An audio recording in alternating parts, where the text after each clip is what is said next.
All right, so 10 things your practice needs to thrive during uncertain times. We'll talk about what's happening and why, and how you're going to come out even stronger than before. We'll start with an easy one, which is don't panic. It's easy to panic. It's natural, especially after good times. Remember that markets go up, they go down, they go back up, and pandemics are beaten with vaccines and cures. Realistically, it could be a few weeks or maybe even a month or two where things get back to normal. Bottom line is you shouldn't panic. And why is that? Fear and panic are emotions that lead to poor decision making, like buying 100 rolls of toilet paper or selling your stocks like it's 1929. Not implying we shouldn't be taking certain precautions, especially with those that are more at risk, like the elderly. But it's important to remember, just like other pandemics we've experienced, we'll get this under control. Now let's talk about markets. We just had the strongest bull run in history. Experts are saying this isn't 2008 again, let alone something worse. You can also read the flip side of that. Bottom line is that market corrections are normal. They happen every year.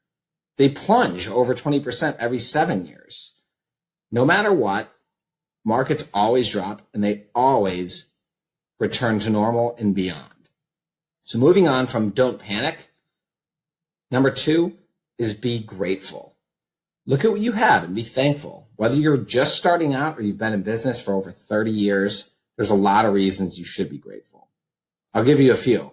Gratitude lowers anxiety and depression. There's studies that show gratitude improves the satisfaction of life and makes you happier. The markets, like I've said, they're going to rebound. They always do. The coronavirus will be beaten. Pandemics always are. And right now, you've got a great opportunity. Not a lot of people are working. So look at it as a chance to get the things done that you always wanted to get done, but you never have any time. So number 3, analyze your business. This could be a book all on its own, so I'll try to keep it simple. A successful business earns more than it spends. So let's break those 2 categories down. Earning. First, know what your patient value is. So we can start with the lifetime value of your normal patient. You can multiply the number of years that they'll be with you times their annual spend. Next, you can look at certain clients or certain procedures that bring in more money than others. This brings us to our 80-20 or Pareto Principle.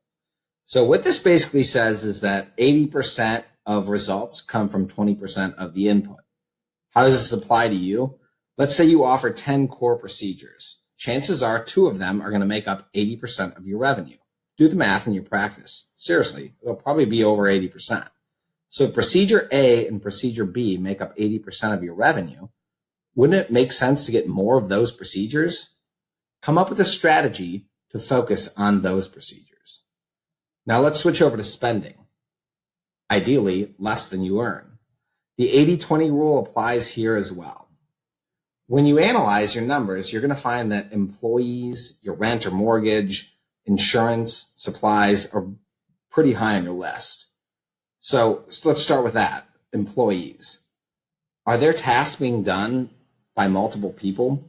Before you go firing people, take a step back and analyze their responsibilities. You may discover some morale boosting opportunities. Schedule performance evaluations. Evaluating an employee's performance is crucial to their growth. If you can understand their strengths and weaknesses, or even what they like and don't like, you may be able to increase efficiencies and reduce office redundancies. Look at your hours. Are there certain days that are always slow? Are you closed on Saturdays? There's huge advantages in being open when others are not. Nobody likes working weird hours and nobody likes working weekends. They also don't like working Mondays. Analyze and adjust open hours and maximize your staffing whenever you can. You'll jump ahead quickly.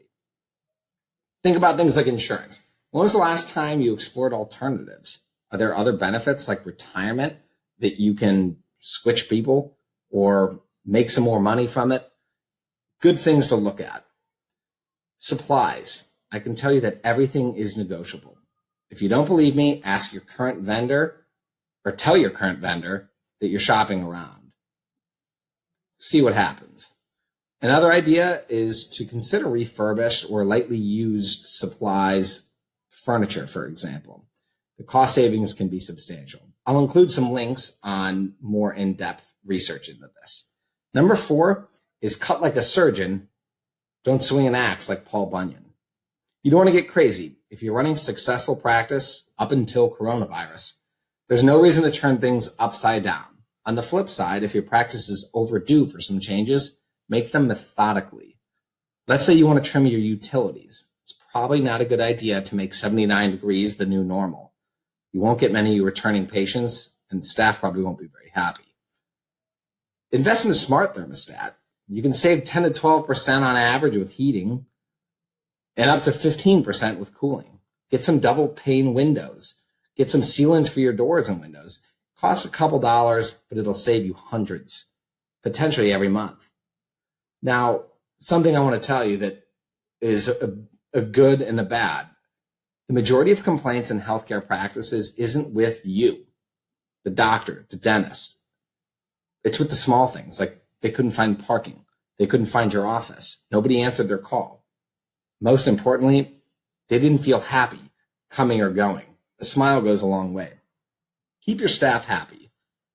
Now, they may cost the most money, but they're the backbone of your office. Not to mention, onboarding a new staff member typically costs an average of 20% of their annual cost. Think about that. Number 5 is reduce lost opportunities. How many people are leaving voicemails these days? I'll skip the studies and just tell you, nobody. If you're lucky enough to get a referral for a new patient, whether it's your word of mouth or because of your superior online presence, you're one missed call away from losing that patient to the next office that shows up in a Google search. Now, let's say you are getting all of those calls. You're answering every single call. How many of them are becoming patients? We're not talking about vendors calling or solicitors. We're talking about new patient opportunities. Typically, we see about 3 in 10 interested parties ending up as actual booked appointments. Based on hundreds of offices and personal experience, I can assure you that anyone calling isn't doing this to shop around. They have better things to do in their spare time. If they're calling with questions, they're interested in moving forward with your practice. Assume any caller asking questions is a referral. Now, what can you do about this? You should record and analyze your calls. You can use this as an opportunity to better train your staff to make that 3 out of 10 turn into something closer to 7 or 8 out of 10. You can also outsource your call answering services. There's professionally trained staff in the United States that can help offload this from your staff at a fraction of the cost. Bottom line, don't miss any calls and make sure you're analyzing any that come in. If you don't already have online booking available, here's one fact you can't ignore. 40% of millennials will not book an appointment unless they can do it online.